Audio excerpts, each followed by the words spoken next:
Chair, the recording has started. You can now start the meeting. Thank you very much. Welcome to the Swansea Bay City Region Joint Scrutiny Committee meeting held on the 6th of December at 2 p.m.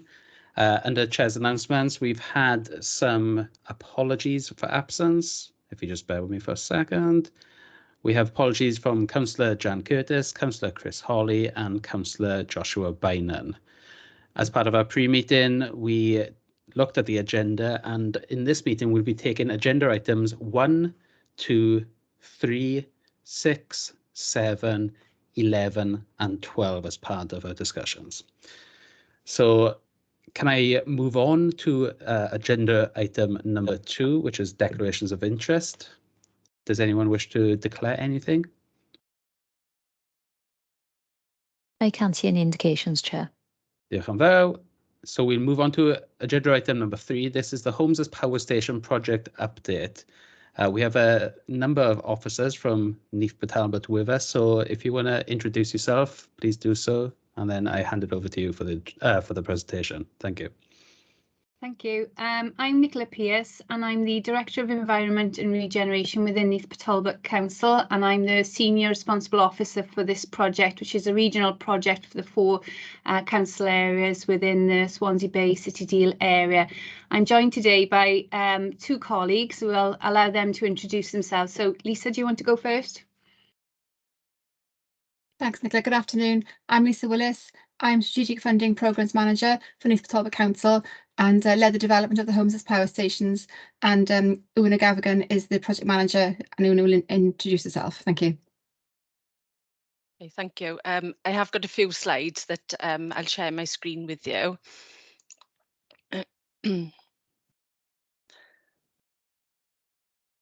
So as Lisa said, I'm Una Gavigan. I'm the Project Manager for the Homes as Power Stations project, often referred to now as HAPS.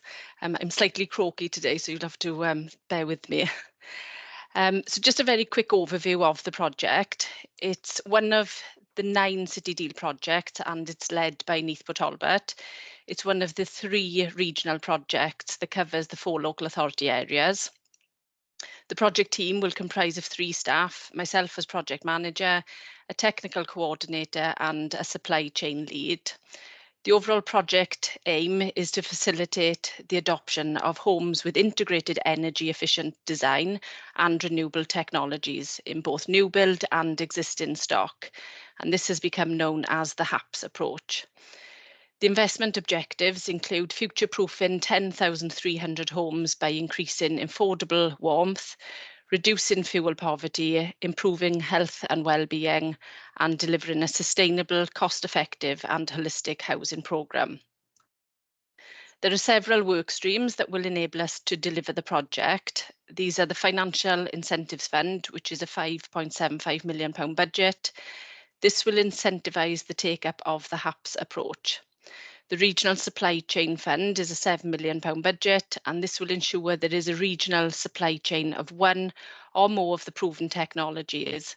It will support businesses to expand and diversify to meet the needs of the region and wider. The Technical Monitoring and Evaluation £1 million contract will secure a team of experts who will monitor the homes that have had the technologies installed to ensure that we can evidence and prove the optimum mix of fabrics and technologies. Finally, the skills work stream. Whilst we don't have a budget for this, we will be working closely with the City Deal Skills and Talent programme to ensure that we have a workforce within the region with the ability to install, maintain and repair the technology. We're being supported by Wyn Pritchard from the Neath Talbot group of colleges, who also represents the project at the Regional Skills Solution Group. This work stream will be essential to build consumer confidence of the concept. So some of the project milestones to date. The business case was approved in July 21 and I came into post just over a year ago in November of that year. In February, we had the primary funding agreement, the legal agreement between Carmarthenshire and Neath Talbot approved. In the July, we underwent a project assessment review, a PAR review. In September, we commenced the procurement process for the technical and monitoring evaluation contract. In October of this year, so a few weeks ago, we appointed Richard Lewis as the technical coordinator. And in November, we went through an assurance of action plan review. And this month, we've appointed the technical monitoring and evaluation contractor, who I'm able to say is the Welsh School of Architecture, part of Cardiff University. So the PAR review, not to assume that everyone knows what a PAR review is, stands for a project assessment review, and is mainly for the most complex and high-risk government projects. It gives the SRO and project team independent guidance to ensure the projects are successful. It's carried out by an independent external review team, and I think it's worth mentioning that it's not an audit. I've included further information on the link of the slide, which will be shared after the meeting. So having spent 3 days with us in July, carrying out interviews and reviewing project documentation, the PAR team came back with a delivery confidence assessment as an amber red. They made 6 recommendations in relation to various aspects of the project, and the full report was included as an appendix to your papers. The review team came back in November to carry out an assessment of action plan review. They were satisfied that 4 out of the 6 recommendations had been actioned, and the additional 2 would remain a theme, primarily as the project plan is a live document and will continue to require regular updates. And the second being that our longer term intention remains that we wish to recruit a supply chain lead. Whilst we will be working with the contractor in the short term to carry out some of the initial mapping, we feel it's important that this area of work is integrated as part of the project team and will work with other ongoing work across the other local authorities in the region. We felt satisfied that the Amber Delivery Confidence Assessment was a fair reflection of this stage of the project. Finally, just to mention that the project has several groups to support and guide us on delivering and decision making. This includes the project board. We meet on a bi-monthly basis. It's made up of representatives from each of the other local authorities. We have a technical advisory group who's made up of industry experts. And also now we will have the Welsh School of Architecture who will be carrying out the technical monitoring of homes. We've also been supported by the Economic Strategy Board, who've shown a keen interest in supporting the project and taking the project forward. Okay. I'm happy to take any questions. Okay, thank you very much for that report. I have Councillor Dacey that wants to come in first. Thank you, Chair. Una, I was you did struggle to employ people to come onto the team, and that sort of held us back. What, like 10,300 properties seems a lot. I mean, 7,000 retrofit and 3.3 new build. Are we going to achieve that, do you think? Because there's a lot of new builds, and where are we going to build them, for starters? So the business case was part of the information was supplied by local authorities and their local development plans. So the figures have got a sort of formula behind them. Lots of the project partners are already working towards delivering homes as power stations, and we'll be familiar with lots of the schemes that are already happening across the region. There are constant changes and there's incentives. I think I suppose one of the things for us is to keep on top of what these changes are, and ensuring that that we work with our partners to maximise the opportunities. At this point, that is the figure that we are working towards, and we are confident at this stage that we will achieve it. Can I come back on that, Rob? Certainly. Yeah, so the only other thing is how close are we to fill in the couple of vacancies that we've got left? So it's just the one vacancy that we've got, and that's the supply chain role. So at the moment, as you say, we did have difficulties in recruiting a suitable person for the role. So in the interim, we are working with the contractor to do an initial supply chain mapping exercise. But our intention is to go back out using some of the other, our partners, the universities, the courses that they are running on supply chain work, their masters and their degrees. We're told that they are full.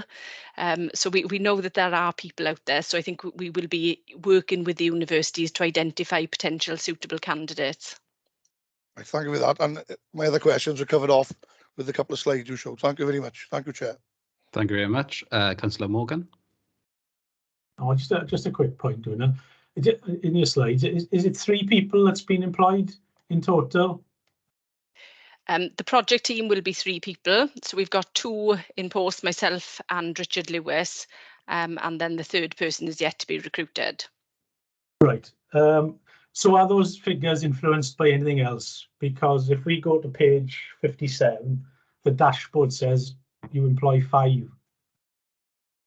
So the number of people that the project, that each of the projects has got the number of jobs that will be supported, that number will grow considerably over the next 10 years. So that is the number of jobs created as a result of the project and the jobs associated with the works. It isn't necessarily employed by the project team. Right. So that total jobs created 5. That's what does that aimed at then on page 57? So as the project benefit profile progresses, the total figure is 1,803, I think it is. So we will be monitoring how many jobs will be created as a result of the 10,300 homes. So it's, yeah, we're online with what we would have expected at this time. Right. Okay. So just to stick with this theme then. So this column, perhaps, I don't know whether John can come in and explain it then. So is this what we intend doing or actual? Because when I look at total jobs created, I sort of take that as the here and now. Yeah, did John want to come in on that? As in, I can't see the dashboard that you're referring to. Yeah, so the jobs created is the wider job creation, as Una says, so not just the project team. It could be as a consequence. That dashboard will capture all jobs created, but what we will find it to be quite lumpy. So and I'll cover this off later, but to take an example to help, the arena recruits people. What we wouldn't do is report those until they've done a full year of employment, so that then we can record how many FTEs are then employed by that project, that infrastructure, a year after operation.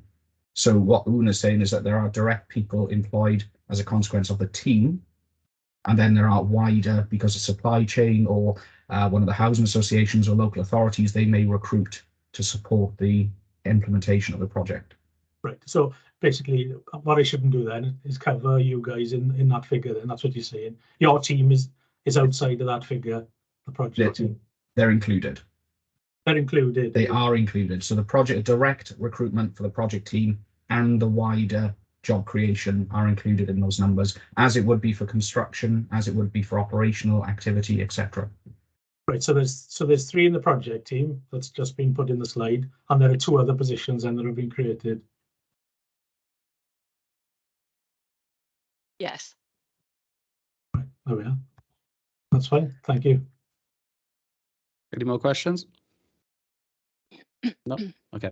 Councillor Spence. Yes, please. Thank you. Oh, sorry. Sorry, I hadn't seen my hand, Rob. Sorry. Yeah, I was just going to clarify that then, Una. Thank you. So you're project managing the team, and therefore there's this project team as opposed to the total jobs created, but you'd be included because it's part of the project. That's basically what's just been said, I think, isn't it? And that's brilliant. Are you seconded from Neath into this role on a basis, or are you employed within the project on a time frame? I'm employed by I've been a member of staff within Neath Talbot Council for many years, but I've moved over into the homes as power stations on a permanent basis. It's not It's not a secondment, no. Thank you for clarifying that. That's really helpful. Thank you, Chair. Thank you very much. Okay, couple of questions, if I may. So 10,300 properties you're looking to either retrofit or build over the next few years. Have you built any or retrofitted any to date? Yeah, yes, there has been numerous houses that have commenced across Could each you of give the us a figure for that, please? I can't give you an exact figure. It's part of the mapping that is ongoing at the moment, and different local authorities are at different stages of their developments. We have got a list of developments that are ongoing across the region, but I couldn't give you an exact figure at the moment, if I'm totally honest. Chair, Lisa, do you have any information on this?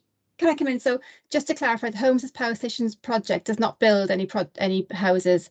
I think just to clarify that. So we are facilitating the uptake of renewable technologies in new build homes and retrofit homes.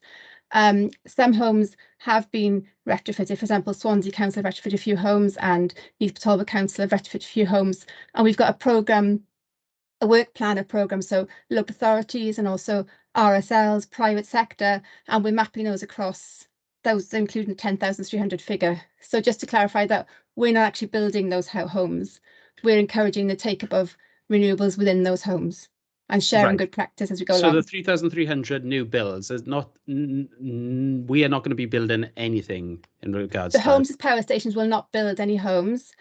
The Neath, Talbot, Pembrokeshire, Carmarthenshire, Swansea councils or registered landlords like Titarian, Coastal, Pobble, they will be building, and the private sector as well, they will be building, and we will be encouraging that take up. We're not a building programme. Okay, so this is the largest project in the city deal. It accounts for around about 40% of the entire city deal of £500 million. That is all in technologies. There's nothing in bricks and mortar. So there's £15 million of city deal direct funding in the project. So it's 15. So we'll be levering in the additional private sector and public sector.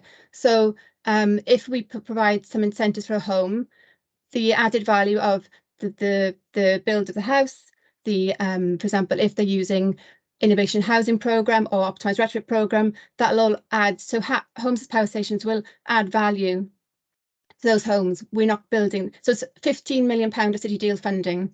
So the 15 million city deal fund is all going into technologies. The 114 million is going to be the council's own bills that they do independent of this. And then the 375 is third sector organisations and private organisations that you are going to encourage to get technology into, correct? The private sector figure is the mixture of borrowing costs, private sector, the cost of the home. So there's a breakdown of those costs. So it's leverage into the programme. Okay. So can you give us any approximates of how many homes have been retrofitted or new technologies been placed in new homes today? So we haven't launched the Financial Incentives Fund yet. That is the next stage. So for the last few months, we've been looking at ensuring that we have links with Welsh Government to ensure we're adding value to the Welsh Government programmes. We're looking at the private sector. We're monitoring. We've carried out the procurement for the monitoring and evaluation contract. So I think Nicola wants to come in maybe to add to what Nick, do you want to come in at this stage? Yeah, I was just going to sort of reiterate what was mentioned by Lisa. This isn't a building programme. What we are proposing to do is set up a system whereby we can share knowledge and experience. So there's a knowledge sharing hub in relation to this project, which is probably one of the most critical parts of the project, because in terms of the financial sums of money involved, there's not a huge amount of city deal funding going into this project, especially given that it is a regional project, £15 million across the whole region. What many of the house builders in the public and private sector are interested in hearing is how properties in the Pathfinder project, so those are the early projects that we're monitoring at the moment, how those technologies are performing, how the residents in those homes are relating to that technology and sort of responding to it in terms of behavioural change, what works, what doesn't work, share that information across the public sector and private sector so that individual property developers can actually not repeat the same mistakes that others have made. You fast forward the pace of change, or the positive pace of change, so that we can share mistakes when they happen, but also share good practice, so that we can all adopt those good practice models from across the region and beyond, and we can ensure that our housing infrastructure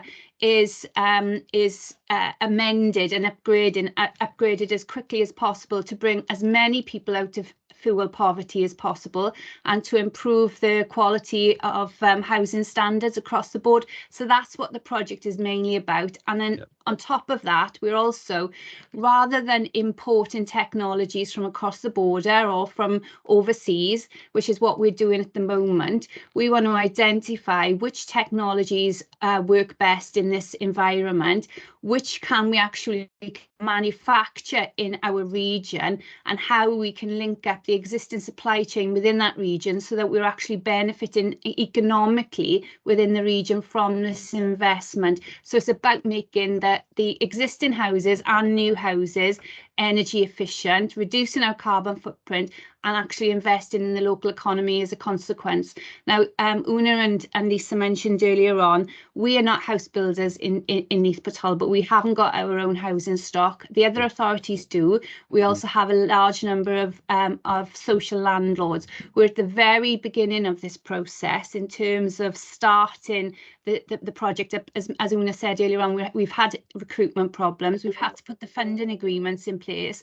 Now, the primary funding agreement is now in place, and we are at the later stages of the secondary funding agreement. So once that's in place, we can start working up the next phases of development in terms of identifying which Pathfinder projects have worked, what pipeline projects we've got coming down the line from our RSL and local authority partners, and where which of those developments should we be investing the small amount of money that we have got available to ensure that we get the best outcomes in terms of the quality of the homes and in terms of addressing fuel poverty. Yeah, I appreciate that, Nick, and thank you for that in-depth answer. What I'm trying to ascertain in the first instance, we can go into the recruitment part, and maybe Councillor Sparks wants to come in on that as well. So you've got the three breakdowns. You've got the 15 million, as you say, is a very small pot of money, and is largely to do with the coordination of technologies going into homes. There's another almost 500 million. That has got to be an element of homes, yeah, bricks and mortar. That is counted for. I understand Lisa said it may be borrowing costs and interests and all that is kind of adjusted for in that calculation. But what I'm trying to work out at the moment is how much, because we understand that the soaring rates, price rises in the sector right now, we want to analyse at this very early stage whether there's any indications that the homes that we've adapted to date, whether it's the technology price increases or just the labour increases and the standard construction increases that we've seen across the sector, are we seeing anything in terms of that? Because if we are, then it would impact naturally on the 10,000 homes figure. In terms of the figures which are within the documents before you today, in terms of the benefits realisation plan, I think that's the dashboards associated with the benefits I think you've been talking about primarily. What this fund will do is it will lever in that investment from the private sector or the public sector. So, for example, if you've got an RSL in a particular area and they want to build a 100-home development, but they are going to deliver a 100-home development with a very basic specification, which doesn't have the renewable energy built into it and doesn't have any of the energy saving devices that are potentially going to improve the quality of accommodation for their tenants. what we would try to do is invest in terms of sharing knowledge and possibly some targeted funding with the developer to enable that development to come forward and be a higher quality. So you've got that technology inbuilt into the development. We won't be delivering those houses directly. We'll just be levering in that development. So we're building better houses for the residents. Maybe I'm not explaining myself correctly. If you take MPT Homes or Tarion, as it's called now, we would have factored in when we created this initial idea, their contributions. We would have hypothecated that they could contribute X amount of million in terms of houses as part of this. What I'm asking is, has there been any early indications whether they are able to meet that at the expected number of house units or at the cost level? Is there any indications that the construction price increases is either going to impact on the units that we are going to be accounting for, or their ability to meet the expectations that we placed on them initially? What you're asking for is whether or not the rise in inflation that we're all experiencing at the moment is going to result in less properties being delivered on the ground. Yeah, we, you know, to respond to that in a simple way, we don't know yet. Unfortunately, we are all experiencing inflation. We don't know whether it's going to be short-lived as a consequence of the Ukraine war, and as a consequence of the fact that we are experiencing still a lot of disruption from Brexit in terms of supply chain and labour availability. So, unfortunately, we don't know, but the likelihood is there will be an impact, and that's the reason why we've got monitoring and evaluation in place to identify, are we achieving the targets? Were those targets over enthusiastic? You know, do we have to review them to bring them in line with the environment that we're currently operating in, or do we need to undertake other mitigation measures to ensure that we get back on target? So unfortunately, sorry it took us so long to understand what you were asking, but you know, we don't know the answer, I'm afraid. But we will do our best to ensure that we reach those targets where we can. Well, we'd appreciate some feedback on this, because obviously I think we're in year 4 of the funding now. Is a 15-year cycle. We appreciate that it's only taken you to date this year to actually get this project up and running. But considering that it is the biggest project in terms of the city deal by a long way, a lot is riding on this, especially when you consider the benefit realisation is attached to the clawback of the money from the city deal. That obviously, as a scrutiny committee, we are very minded to ensure that the benefit realisation is sufficiently scrutinised, I guess. Yeah. So if you could update us on that, that'd be much appreciated. Councillor Sparks has been waiting patiently, so I'll bring him back in at this stage. Thank you, Chair. Thank you for the report, Nicola, and the information in the presentation, Una. Really interesting. If I look at page 9 of your report, benefits management, I think, it says in the second paragraph, there appears to have been some mismatching understanding of the relation objectives of the project. I mean, that's just been summarised, I think, by some of the conversation that we've had in this forum today. I think it's a really exciting time. Maybe we didn't anticipate this 4 years ago, but with the energy crisis and the pricing as it is, a lot of people are going towards solar or alternative methods of renewables, which is really positive. And in your last answer, you noted that the supply side is a real issue. So just in terms of your procurement process, having personally had quotes with massive variance for exactly the same technology recently, and been quoted a 6-month time delay as well. Bear in mind what Rob was just saying about the delivery timelines. How are you? Is that the sort of work you're doing in what effectively is an energy hub in my mind, to try and get renewables hub that if I gave your project a different name, is that the sort of work you're doing to try and make sure companies are bringing in, they're getting the supply and they're getting that technology in? And how are you making sure you get a good value on that and price on that? Because that's obviously going to be maybe we've got a bit more purchase power, have we, with this project? In Thanks. terms of, sorry, should I come back? Yeah, Chair? carry on, Nick. Sorry.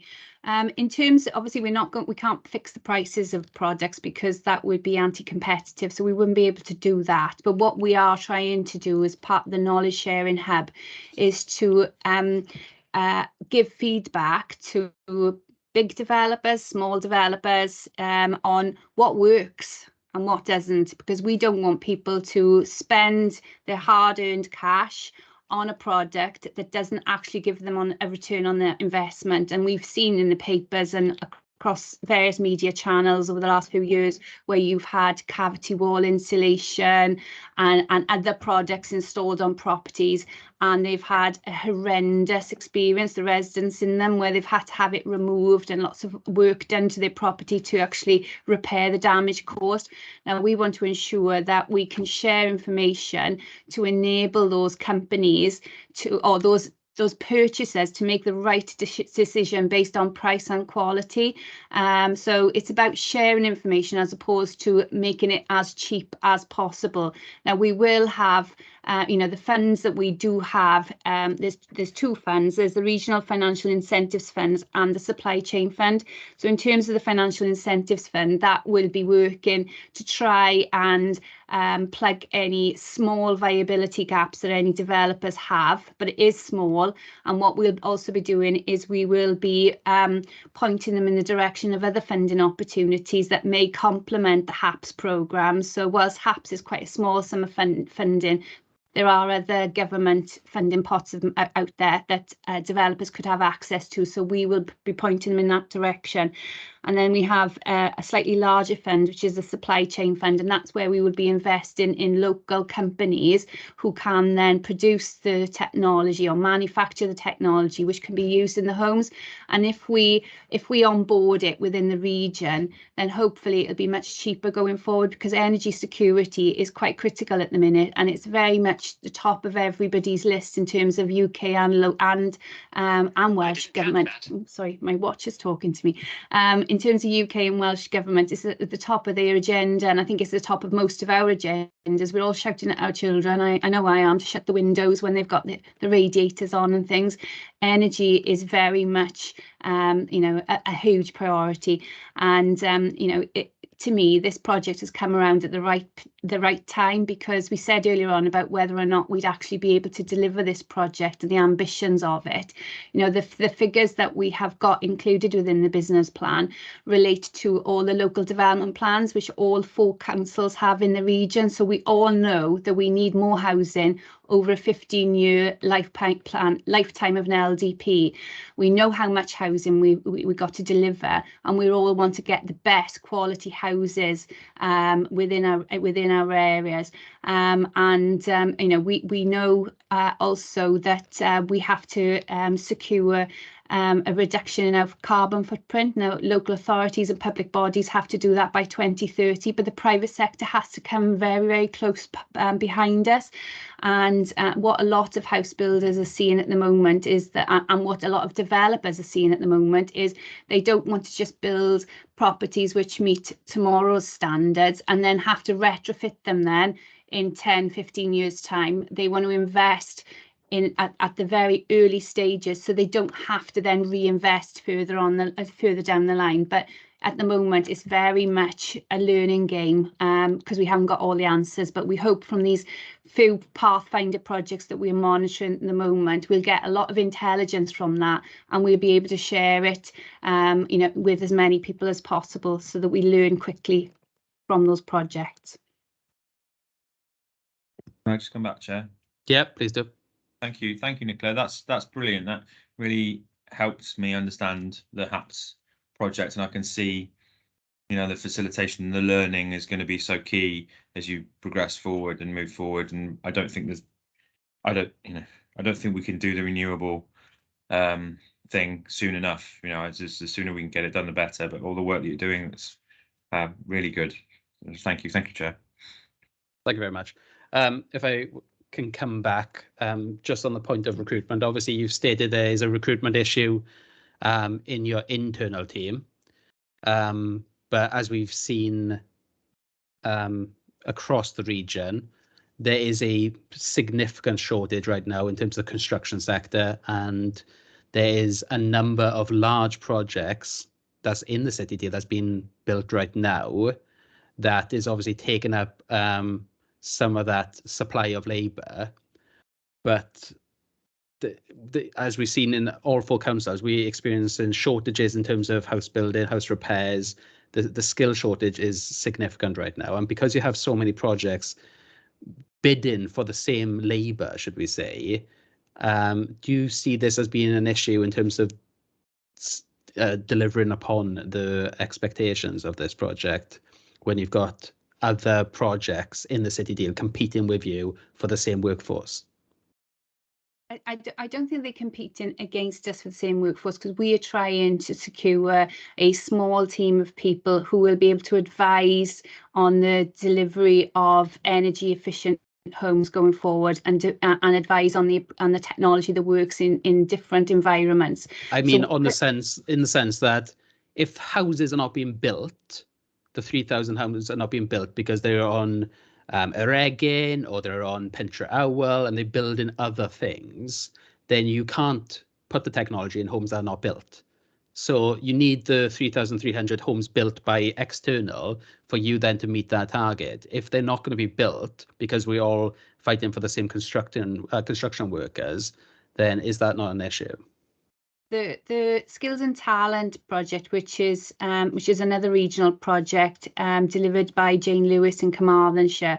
Now that project, or that programme, has been devised to ensure that we've got the skilled workforce of the future. So it is actually mapping out the skills required to deliver the Eregin project, the skills required to deliver HAPS, and skills required to deliver support and innovation low carbon growth. So we're mapping that out at the moment with the colleges, further education and higher education, because there's different skills required for the different projects, so that we ensure that that skilled workforce is being developed throughout the 15-year period of the city deal. We can't magic up that workforce at the moment. We know that there are skilled shortages out there at the moment, especially in the construction industry, but our partners in the education sector are aware of that, and they're devising more and more courses to ensure that they're meeting the demands out there from the developers. We're also, whenever we get developer interest knocking on our door, that's one of the first things that they ask is, have you got land that I can develop, and have you got a skilled workforce? So we're putting them in touch with the education providers at that very early stage, so they can work together to design the courses that meet the needs of the companies wishing to develop in our area. So it may not be there at the moment, because obviously the Skills and Talent project is at an early stage as well, but it's definitely something that is being delivered in accordance with the programme of works. For me, it just seems as if it's a very tight timescale. So colleges, as you will know, will require 2-3 years to go for apprenticeships or qualifications and etc. We'll be halfway through the city deal at that stage. We've already built the arena. We're building Pentre Owl right now, as well as we've already built Eregin phase 1. We'll be pretty much done and dusted before the college can finish what they want to do. So my concern is that because the skill shortage right now is driving up costs, because frankly labourers can charge whatever they want because of the demand issue, and it's going to impact our bottom line when it comes to delivering on these units. Yeah, I suppose it depends on the types of roles that we're seeking to get that skilled workforce for, because we know that some of our other projects within Neath Talbot, and one of our other city deal projects, which is supporting innovation low carbon growth, we've recently finished the construction of the technology centre, which is the first energy positive commercial building within Wales, if not the UK, and they were slightly behind schedule. But we built that with a local, a well-known contractor. they have as part of that contract, they brought on young people, and they actually taught them the skills as within that working environment. So there's different types of apprenticeship. So you can bring some staff in when they're very sort of raw. I don't know if that's the appropriate term, but that, when they're not developed in terms of skills, and they learn on the job. And obviously there are other jobs that require far more investment in their education. So we haven't had a massive problem to date. But we are ensuring that we are sustainable going forward by ensuring that the courses that are being provided by the colleges are meeting the needs of all of the City Deal projects going forward, as well as all of our other needs, because City Deal is just one part of the economic development vision of the region, an important part, but it is just one part. So I don't think I've answered your question fully. But we are trying to ensure that we're building up that skilled workforce, but it will come in, it'll take time. It will take time. Thank you very much, Nicola. John, do you want to come in quickly? Yeah, it's more of a portfolio perspective, and to answer your question, yes, it's a risk. We haven't got it on our portfolio risk register, so an action I'll take away from this is to add the sum of parts of construction. The inflationary pressures, as Nick has covered, that's a thing. But the spread, and myself and Chris have raised the same issue that you just raised, Rob, where we are probably paying more for builds because of the inflationary pressures. But if there's a constant supply or demand, a need to build, that may not ever come down at a fast enough rate. So I'll put it on the risk register at a portfolio level, cascade that out to projects and programs. The mitigations, like the skills development, absolutely, but it's a more medium to longer term thing, unless we can do something immediately and retrain existing workforces that are already out there. But the other thing I just wanted to raise is that if you take an example of welders, just welders as a profession, Hinkley Point has taken probably most of the welders in the country to do stuff with the nuclear power station. So there are things outside of our region which are out of our control, which will pull that resource, not just from our region, but from potentially Wales or the UK. And there are other massive initiatives like that across the UK, HS2 as another example. So we will keep a watching brief on that and I'll action that. Yeah, I appreciate that. And as I say, I just think the skills element, we still haven't really got it off the ground. And we progress in on a number of projects very quickly, understandably so, because of the need for them and also the funding arrangements attached to them. But we maybe plug in a gap after we've already kind of delivered on said projects. So that's my only concern. And as you say, the cost then associated with them escalate, and as a result, we may have less money to do the things that we want to do with. So it's just consideration. But thank you both for that. Councillor Bowen, you want to come in? Yeah, just a quick question. We're saying about the cost of materials and so forth. So does that mean that we could see a reduction in the amount of houses that we're going to actually try and build? We are not building the houses. No, sorry, Nicola. Yeah. I know what you're saying, that you know it's going out to third parties and so forth. But would that hit the amount of houses that could possibly be built? Well, developers have to go through a viability assessment when they're choosing whether or not to develop in a particular area. So they'll take into account all of the costs associated with the site. So that'll be the land purchase costs, any remediation costs associated with contamination, anything to offset any potential flooding risks, etc. And then you get into the issue of the construction costs themselves. So, for the houses, so they will have to take all those factors into account when they decide whether or not to build. And I think that is a big risk for areas in the future where viability has been marginal. We've had numerous discussions over the years with developers who have indicated that the sites are not going to generate enough profit to make it worth their while. And then they start renegotiating planning obligations, for example. Do I need to provide as much affordable housing? Do I need to contribute X amount of money towards education, etc., etc.? So we don't know what that future landscape is going to look like, but that is likely to happen. They will start coming back, indicated they cannot do certain things unless we reduce the obligations on them. So those are going to be conversations of the future, I think. Okay, and just one more question. We've had things in the past where companies have set up, to do, like you said, cavity, solar panels. We find they're setting up, they're with us to take a few grants. All of a sudden they go bust. They're leaving everybody with the bills. Are we going to be looking at putting, things into position to try and find out or try and make sure that doesn't happen? Well, we won't be, because we are not going to be commissioning those projects. But I know that a lot of companies, as you say, have gone into liquidation, leaving their customers high and dry.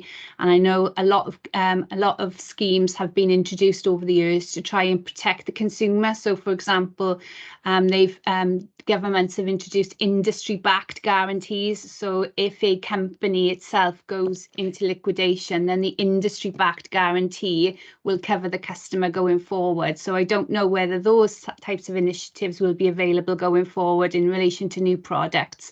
But we as an authority cannot sort of guarantee, that a company won't go into liquidation and impact upon the customer. Okay, thank you very much. Thank you, Chair. Thank you, Nicola. Thank you very much, Councillor Bowen. Chris, you want to come in?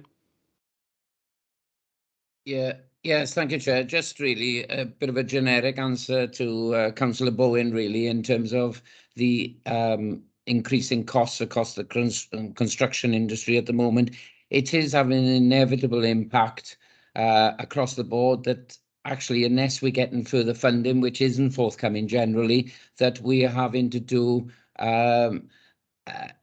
less for the same value, and that's actually hitting, whether it's actually on some of the larger projects or whether it will be happening in the housing market. But it's continual, I think, with all our own capital programs, but also with the city deal.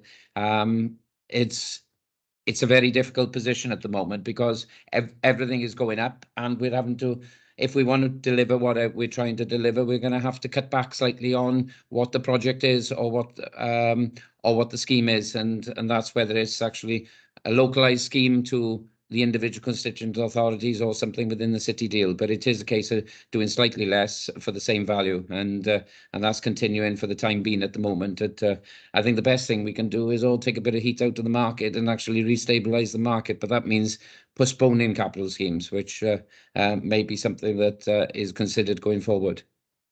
Okay, thank you, Chris. Great, thanks. No problems. Chris, on the point of postponing capital projects, obviously this set of capital projects is the funding arrangements around it is quite strict. We have a very strict timetable. There's clawbacks in there. Do you foresee that there needs to be a discussion amongst the 4 local authorities that this is prioritised, whilst other local projects may be slowed down in terms of pace or paused to maybe alleviate some of the supply in terms of labour and material costs? I think you're right, Rob. But as far as the city deal projects are concerned, we're on a defined timeline and we've got to deliver on those. We're also generally, those budgets that are allocated there are Pacific budgets, so the flexibility around putting additional funds in is pretty restricted. But I think what will inevitably happen is within the constituent authorities, there will be a relook at the capital programmes on the inevitable position of the lack of funding. So perhaps the heat will come out of the market that way by default more than anything, as opposed to by design. We got to push ahead with the city deal projects, because you're right, there is a 15-year programme of which the delivery of the actual the construction or whatever that may be is in the first years, and the outputs are monitored in the latter years. Yeah, thanks very much, Chris. John, do you want to come back in? Part of what I was going to say, Chris has covered, but the only thing I wanted to add in terms of rising costs per unit or per home in homes as power stations case. If 10,300 is the target, we could leverage more funds. So we could reduce how many homes if it becomes unviable, but we could also leverage funds from housing associations, local authority, other funds as well. And that's similar for many other projects as well. So to take a parallel example, if full fibre is one of the digital infrastructure projects, the number of meters of full fibre that we could afford with the envelope that we had, because that doesn't change, as Chris said, we could leverage more private sector funds potentially to still deliver what we plan to do, but the funding comes from elsewhere. So that is also a mitigation against those rising costs. Thanks, Chair. But that also requires a healthy private market as well as, the global issues. It's not affecting just the public sectors, it's affecting everyone. So even though there may be mitigations in that respect, the deliverability of their mitigations is questionable. We're asking for so much. Yeah. There we are. Thank you all. Giles, you want to come back in? Yeah, just a quick one, picking up on Chris's point. I mean, again, I'm just referencing the dashboard and the risks, and there's always a lot of risks there about production costs, slippage, but interestingly, one of them is the underspend as well, which has gone to a red flag from an amber. So it's quite interesting what we're doing in talking about increased costs, but yet we've also got a red flag against underspend. I'm just wondering if there's a correlation between the two there, Chris. Well, as far as the underspend is concerned, the underspend delays deliverability, but it does have a consequential effect that actually, if you delay the actual the construction, and by default then you've got an underspend, that does actually allow you a bit more flexibility, because local authorities, constituent authorities, haven't got to borrow some of the money that's being paid from Welsh Government over 15 years. So for every year we move on, there's a bit less borrowing and a bit less cost to the authority as a consequence of it, because we're that much further on. So by default, it does have a positive as well in terms of that. But it depends on how critical the outputs are, that we must get them at a certain point in time. And yeah, it's a challenge, but I think as you come on to the financial monitoring report, you'll see that, we can't go in and commit to contracts until we're comfortable that the pricing is right. And that is the challenge. And the pricing is getting more and more difficult in terms of committing to those contracts. Thanks. Yeah. There we are. Seems like we've exhausted the questions. So can I thank the 3 MPT officers for their attendance? It's much appreciated. There is a request by the committee to maybe visit some of these homes that have been retrofitted or technology has been placed in, so we can see a real life example of some of this. So I'm sure there'll be some coordination with the programme office in terms of future visits in the new year. Again, thank you for your attendance and the answers that you provided. Much appreciated. Feel free to stay if you wish, but we'll move on to the next agenda item. So as I stated in the chair's announcements, item 4 we won't be taking, item 5 we won't be taking. So if we move on to item 6, which is financial monitoring report 2022 to 2023, the provisional outturn position Q2. Chris, are you taking this? Yes, I am. Thanks, Chair. Yeah, the report starts on page 39 of your pack, and it really highlights 3 areas within the City Deal projects. It highlights the overall investment and where we are with the indicative investment once everything's delivered.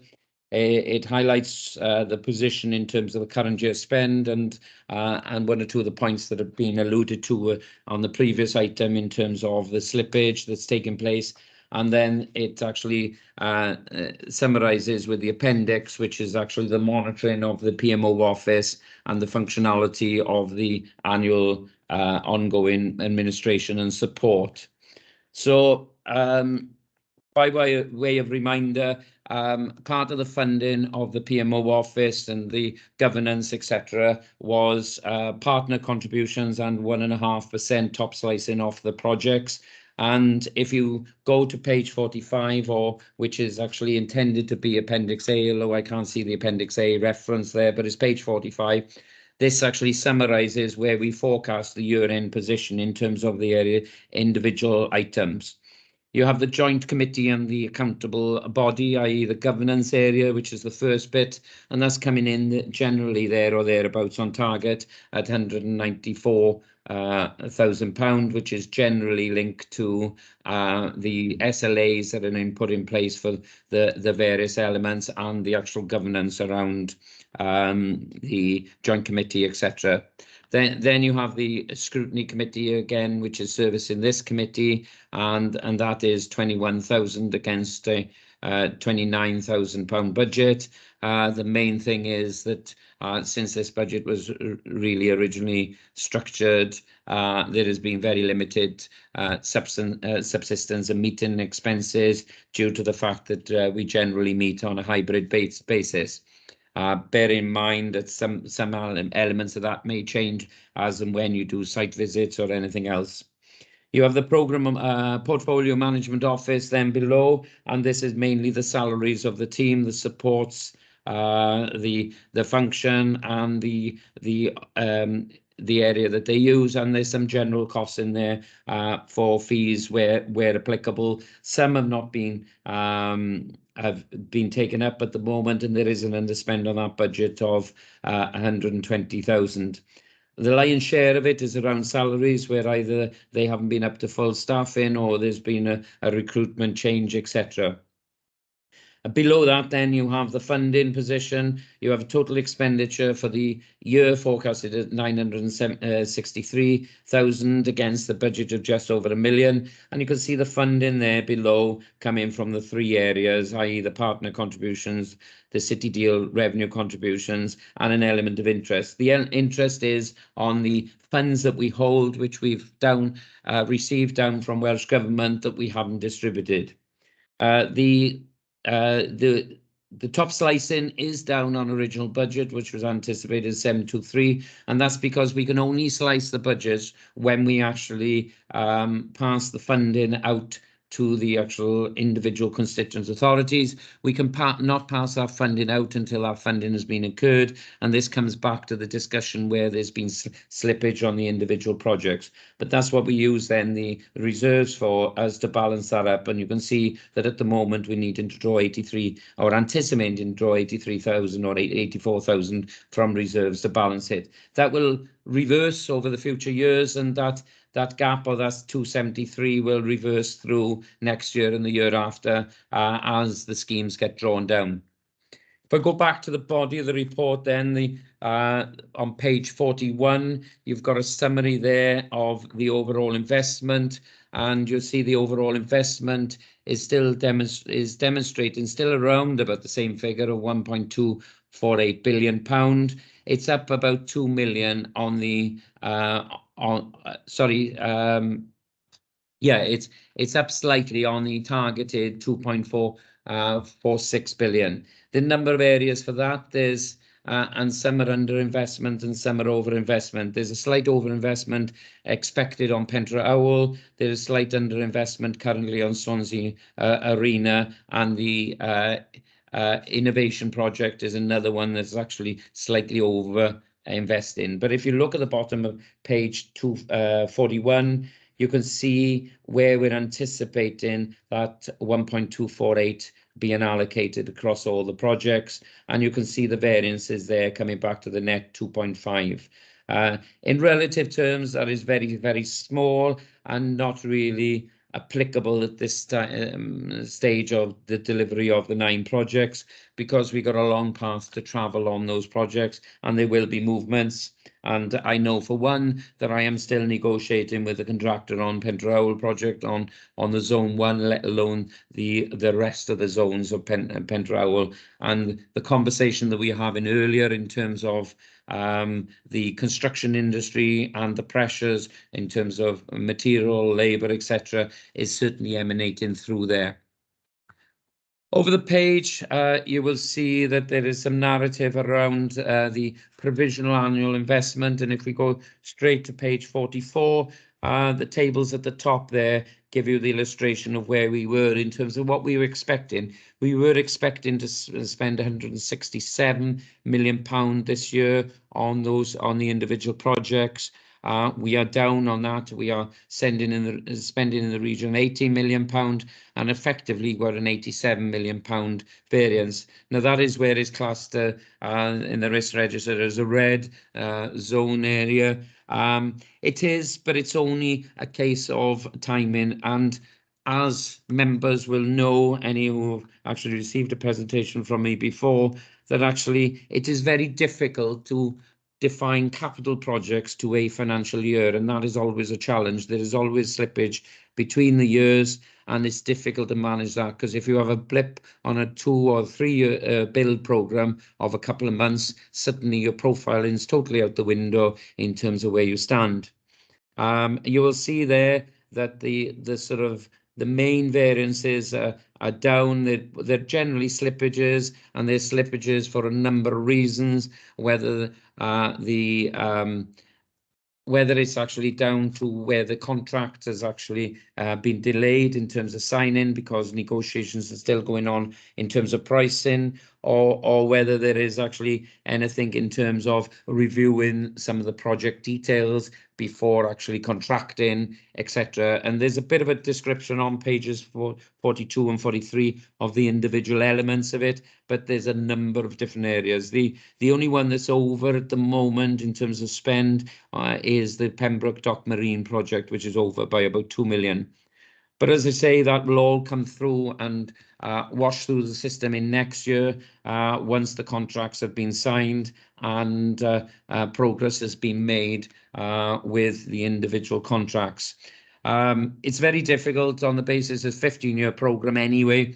The key point is that we get the projects delivered and we get the outputs at the end, and those are demonstrated. There is, as I say, a significant pressure in the construction market, and not only have we got things in terms of pricing going up, but we've also got the delay in getting contractors to site. Pentrowell, as an example, we've been doing enabling works there. We've had about 3 false starts on the enabling works before they started for various reasons, and not particularly appropriate to go into the detail of those here, but those are typical examples where things have actually delayed the starting point of that, and we are still in negotiation on a pre-construction stage with that, and I'm focusing particularly on that one because it is actually a large drift in terms of budget at the moment.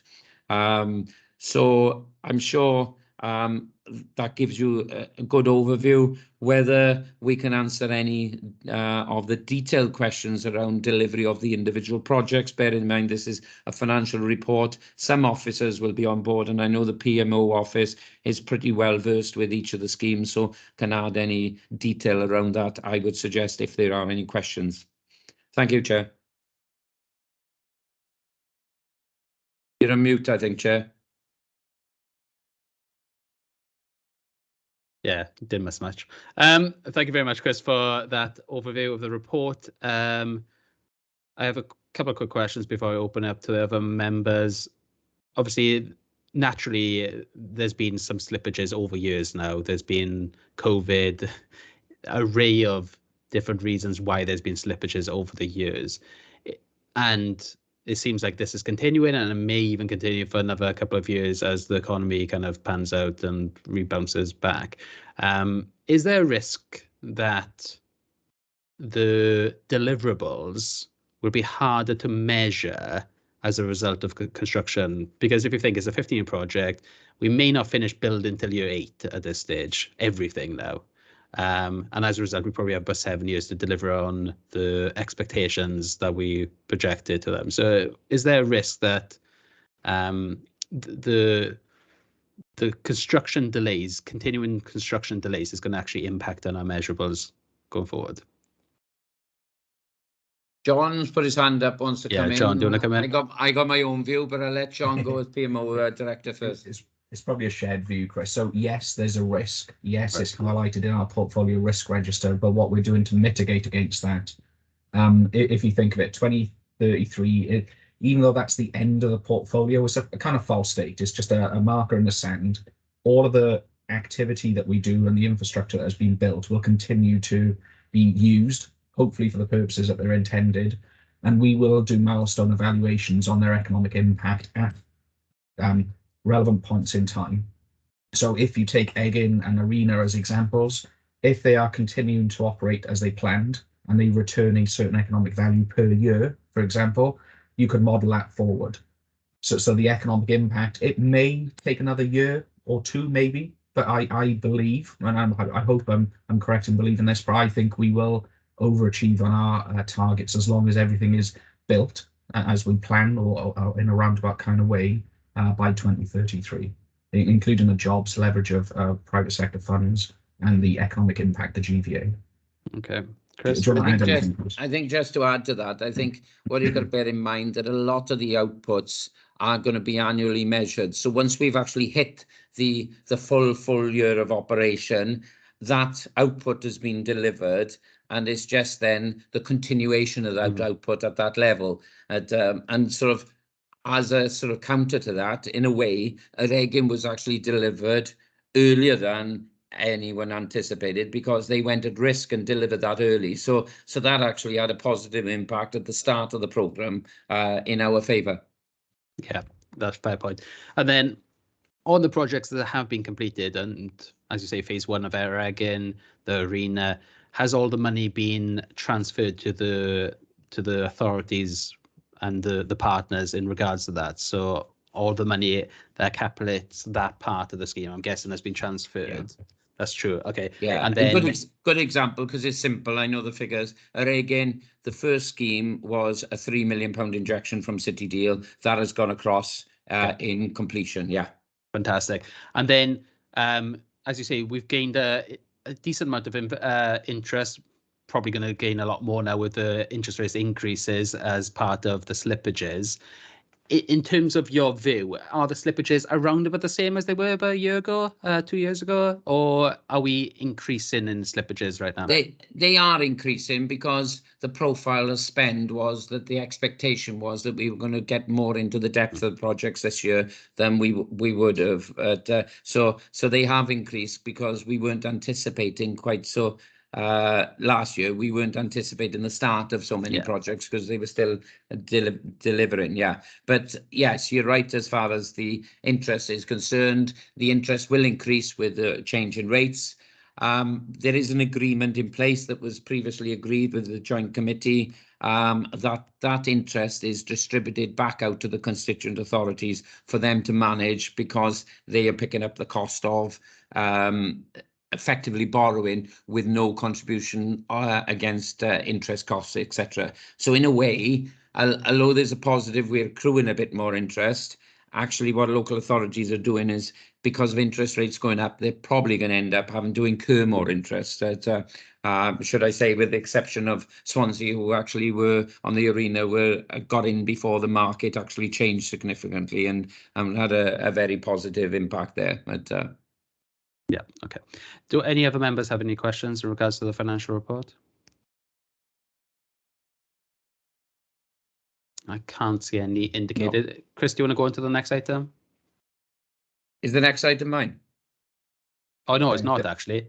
No, it's the quarterly monitoring, so that'll be Jonathan. I'll willingly whiz through it very quickly, but you won't have much explanation on it. That's fine. On 6, though, can I, as chair, just pass my thanks on to Richard Arnold, who provided a lot of support to the Scrutiny Committee over the years. So if you can convey that to Richard, that'd be much appreciated as well. Yeah, thank you, Chair. It's really unfortunate Richard's chosen to take another career job, but that's yes, I will pass on that thanks to him. But he was a good sport, and he got a lot off the ground actually in terms of the City Deal. So thanks. Thank you very much. Yeah, Jonathan, item number 7, then quarterly monitoring report. Thanks, Chair. So in your packs from page 51, what I'll do is run through the key aspects of the dashboard. There's a lot more further information. I think it's already been referenced in terms of details, which is the quarterly monitoring for each of the projects and programs. And I'm happy to take questions, Chair, at the end of the dashboard rather than stop each section. That's fine. So on section 1, that's what we call the REG status, so red, amber, green status for each of the 9 headline projects and programmes. So there's been a little bit of movement. Pembroke Dock Marine Finance has lowered from red to amber. So they managed to secure extra WEFO funding in relation to construction costs. The HAPS resources, as we've heard from Neath Talbot colleagues, that's increased from amber to red while they go through a recruitment process. So they at least have light at the end of the tunnel. They just got one further person to recruit. And the waterfront finance increased to red. So this is because Trinity St David's basically need to plug a £2 million funding gap for the matrix due to construction cost increases and inflationary pressures. So they are going through the process. They're almost at a conclusion. So hopefully by the next meeting, we'll have a positive outcome so we can report that. But it's looking positive as we speak. So that's the REG status. The next one's on the portfolio delivery timeline, and it's kind of been covered off already. Overall, everything remains on track for delivery. Nothing's dropped off the portfolio. What we are experiencing in other city and growth deals is that there's difficulties even getting some of the things off the ground. So what we've got with all of our strategic partners, being local authorities, universities, health boards, and the private sector, is that everybody's still committed and willing to get into delivery and build the buildings, etc. But we have seen slippage, and that was reflected in the quarterly monitoring that Chris outlined. We probably will have to go through a Q3 reprofile for that, because we know that we're not going to spend as much as what we planned. But what we're also doing is working with the projects to look at the mitigations and the rationales as to why that slippage has happened, so that we can make sure that it comes through our governance committee meetings. So the portfolio risk register, that's on the next page. We now have 6 red risks. That's an increase from the previous quarter, which was 5. We've included a red risk around in-year underspend. That is becoming an issue. It's happening. And again, as I said, the mitigation is working with projects and programs to look at what mitigations they have in place. But the other red risks then are around realising private sector funding contributions, the rising costs of construction, TAN 15, that's with Natural Resource Wales, and the maps for each of the areas within the region on what is a floodplain and what's not. That's still on the radar. Project programme slippage, as we've already talked about, and the delivery of outputs and outcomes are part of that as well. So, you know, in terms of does it affect the deliverability and the impact of what we're doing, that is already flagged as a red risk. In terms of issues, so rather than something potentially happen, these are things that are already in current state of play. We've now put a REG status onto the issues, so that's what you have on that little pie chart in front of you. So again, we're working with all the projects to overcome those, but the example of the 3 red issues are timely governance board document approval, and we're on top of that now. Measuring gross value added at a project and programme level, that's still with HM Treasury for confirmation as to how they expect us to do that at a regional level. And we've mentioned them on a HAPS and various others, but funding agreements, the delays have been quite significant for certain projects to get that developed and approved at a local project level. So these are the agreement of funding distribution and also the sharing of delivery risk, etc. So we're monitoring all those as well, Chair, to make sure that we at least have early sight or escalation at as early a point as we can. The next section is around benefits realisation. It's already been referenced in homes as power stations. So total investment to date across the portfolio is 15%. 5% of our jobs have been created. That's an increase of 18 since last quarter. But it's worth noting information and the context around it. So we talked earlier on about homes as power stations having created, I think it was 6 jobs, which has been referenced. These things will be quite lumpy. We are at an early stage, particularly of HAPS as an example. Not a pound has been allocated through the mechanisms that they will put into place next year. So you wouldn't expect that 1,800 jobs to be created until probably the later years of the portfolio life cycle. But there are expectations that people create jobs as quickly as they can. But as I said earlier on, given the arena as an example, we have to make sure that what we put in is auditable and valid. So some instances we might take a full year to actually run that through an operation before we actually start flagging the jobs created through that. So it's just worth noting that. So I won't cover financial management. Chris has done that already. Change management is the next one. So what key changes have we experienced? So we've had 2 change requests in the last quarter. They were on waterfront, which was more of a retrospective confirmation around the completion dates for the arena. They moved from originally October 21 to March 22. And there was also with the Kingsway in terms of the deliverability of that, and that went from December 22 to October 23. But what we're doing with a lot of the projects now, there's a lot of other information coming through, and we will have more change requests and change notifications coming through the pipeline in the next quarter. In terms of gateway review and audit recommendations, we're pretty much on top of what we need to do. Ian is in the call. Ian oversees our portfolio gateway review, which is an external audit, an external assurance, not audit. And we also have Pembrokeshire Council leading what we call an internal audit. And then we also have a further one from Audit Wales. So we have a lot of assurance and audits at portfolio level. There's only one outstanding audit recommendation, and that's confirmation letter from Howell Var on their partner contribution. But to a point, that's almost rear view mirror stuff because we're in the final year of their contributions this financial year. So that pretty much has gone away in that sense. In terms of marketing communication, lots of positive news stories are now out there. We've had lots of stuff around skills and talent. So you mentioned, Chair, earlier on about the movement of skills and talent. Well, we now have 6 pilot projects in existence. The first one, which was done in Pembroke College with various private sector partners, they were shortlisted and won an award. So they won the award for a UK level, and they were shortlisted in Wales as well. So we're already seeing a kind of a good return in terms of publicity and good things. And the students are now having that experience, particularly working with private sector companies for skill shortages, which currently exist for more towards the Dockland areas, the Milford Haven, etc. We've also incorporated from the last dashboard LinkedIn stats, so that is now in that dashboard that you see.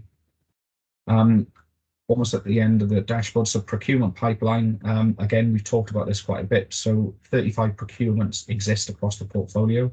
We have that wonderful colour timeline there. What we are experiencing is that 3 projects are completed. That's about £120 million of value. 11 of those are in delivery of the 35. That's approximately 260 million of value.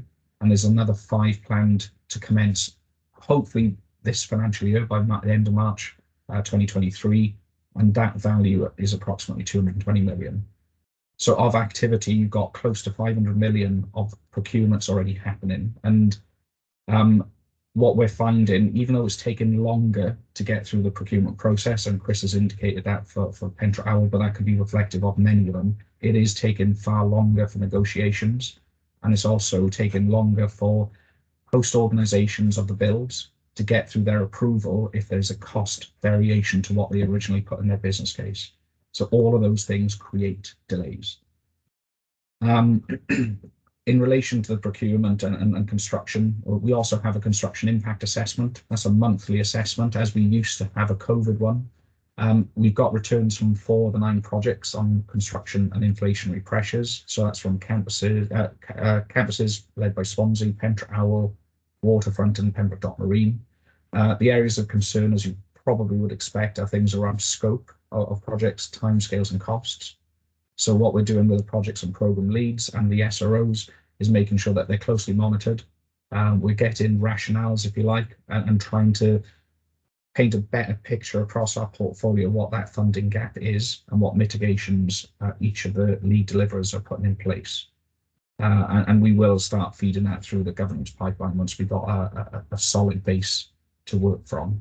And it's probably worth noting in the construction impact assessment, if, for example, Waterfront has the precinct, the build of that or refurbishment, whatever it will end up being, probably won't happen for 2 to 3 years. So to second guess in the volatile market that we're in now, what that would cost in 2 to 3 years is very difficult. So we can only put in what we know or something that's happening fairly soon. So that's why we've done it as a monthly update, so that anything that comes on board or any intelligence that we have, we can update as soon as we can. And Chair, that for the dashboard, that's everything. I wasn't intending to go through the next section, which is the quarterly monitoring. It's the narrative around what I've summarised. But if anybody has anything to raise in that section, I'm more than happy to take questions. Thank you very much, Jonathan. Councillor Sparks. Thank you, Chair. Sorry.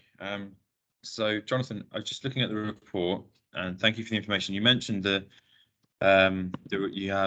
you expect several change identification notices to come through soon. I would be remiss if I didn't ask about Oregon Phase 2. Yes. Just looking, because again, scheduled, and I see it's in red, but it's supposed to be in Q2 that it starts at the moment with the current plans, but I imagine that might change. It was discussed in the last meeting, but I just wonder if we're any closer to having an idea of what Phase 2 might look like. So I know that options have been considered internally by Trinity St David, but they have not been shared in a broader setting. So I think in the last report, they said potential usage of existing buildings as an option. But, you know, the intention was that it would be a new build.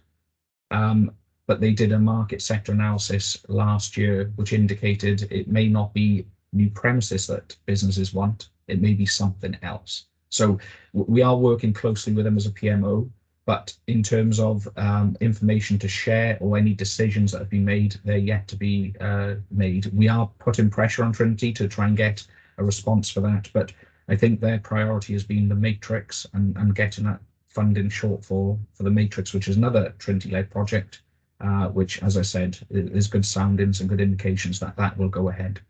Is that the waterfront you mentioned? That's within the waterfront. So within the waterfront. So they've got a couple of issues that they're dealing with effectively, then, haven't they? And I suppose they're prioritising. That's how I see it. So there was a £2 million shortfall for the matrix that they needed to basically go back through their governance processes to get that approval, which they are pretty much there. I can't report that it's concluded because it's almost there. But they prioritise that over egging. But the soundings are that we should hopefully early next year find out what the options are and what course of action that they would like to take, and then we will put that through our governance processes. And if it's a big change, we would request them a change request, which looks at the impact associated with what that change would look like. You know, does it change scope, funding, timelines, etc.? But yeah, I've got no idea what it is, but it sounds like it might be quite a big change, yes, given, you know, what you've said, and the, you know, just moving away from a construction model, I guess, into something else. So hopefully by the next quarter we might have a better idea. Fingers crossed. Yeah, that's what I would like. Yes. Okay. Thank you very much, Jonathan. Thank you, Chair. Thank you very much, both. John, you did mention very briefly about the partner contributions from Hywel Dda. Yeah. Can you shed any more light on that? Is it the case that they've basically paid up in advance? Well, it's not in advance. Each year, each of the partners contribute towards the running of the portfolio office and the portfolio itself. We're in the final year of those contributions, and every partner has paid up to date, and this is the final payment in this financial year. So we have had no indications whatsoever that no one is going to pay, and we're in the process now of engaging with and chasing with partner organisations for that contribution. And these partner contributions, you believe that these contributions will last now the length of the... It depends what it will last a certain amount of time, and that's been modelled. So what Chris provides in terms of the updates for the PMO and the running of the portfolio, they will run up to a certain time period, but beyond that, because there's two funding avenues, if you like. One is partner contributions, the 850Ks, and then the other one is a top slicing from the city deal funds that come from the government. So that will run us up, and don't quote me on the date, but I think it's something like 2025. But if our construction goes beyond that, we may need to extend the life of the portfolio office until at least the construction phase of each project and program are complete. That may take us over another year to year and a half over what we. So wait, I may be completely wrong with this, but you're saying that the program Can I come office. in a minute? Sorry, Yeah, I come in a minute, I'll bring you in Robert? a second, Chris. In terms of the program office, you believe it's going to kind of be mothballed at the end of the construction phase. Is that correct? The funding ran up to a certain point in time. Do you want to jump in, Chris? Yeah, Because Chris, you might know go on, the jump in. specifics on the. Yeah, the funding originated, the model originated where we had 1.5% top slicing off the projects, and we had a partner contribution from the 8 partners for 5 years. What we've been doing up to now is that we've been using more of the partner contributions than the actual top slicing of the 1.5%. And that was illustrated in my report earlier, where I mentioned that there was 449,000 coming in from the partner contributions against 723,000 that should have come through. So effectively, the PMO office and the governance, etc., had an anticipated lifespan originally of 5 years. It didn't get off the ground initially in the way that it was anticipated, and the first 2 or 3 years were very much in its infancy, where it was partly operating and partly not. So there is a drift now that will go longer into the period beyond 5 years. What we haven't, or what I haven't got modelled here at the moment, is how much longer that will go beyond the 5 years, but there is cash still in the system, which is carried forward to fund after the 5 years. What we need to align now is we need to align now the function of the PMO office to the delivery of the project, because once the project is delivered, there will be roles to be run in terms of monitoring the outputs and wrapping up the process for the period running on possibly 10 years or something like that. But there won't be a full PMO function that was required after everything's delivered. So that back end of the project needs to be modelled.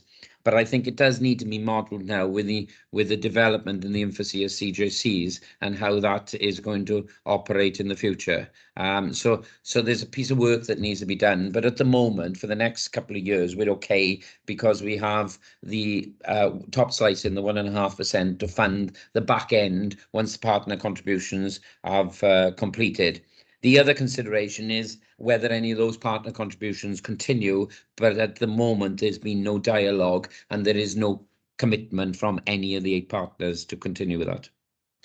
Right. Okay. You've answered my second question, which was going to be was there going to be a budgetary impact then on the especially the 4 local authorities in terms of the continuation of the PMO. Incidentally, as part of our forward work programme, we're going to be inviting Councillor Stewart to this committee to hear about the relationship between the CJC and the city deal in the future as well. So I'm guessing the discussions you've just had with in terms of bringing forward a paper to the joint committee in terms of options going forward, you know, we're interested in that as well. So that's something to take up in the new year, I think. Well, yeah, you know, there's many synergies, but there are fundamental legislative structures that keep the 2 bodies separate, and we'll have to bear that in mind. Whilst actually there may be benefits in terms of using support from the PMO as an SLA through to the CJC or something like that. But I'm speculating a bit because there is some work going on at the moment looking at that. But I think we've got to bear in mind that wherever we go, there will be 2 governance structures, there will be 2 statement of accounts, etc., because of the way the legislation has been put in place. Yeah. And the funding mechanism is very different in the fact that there is a significant amount of borrowing under this remit, the way that's structured. That is all done by the constituent authorities.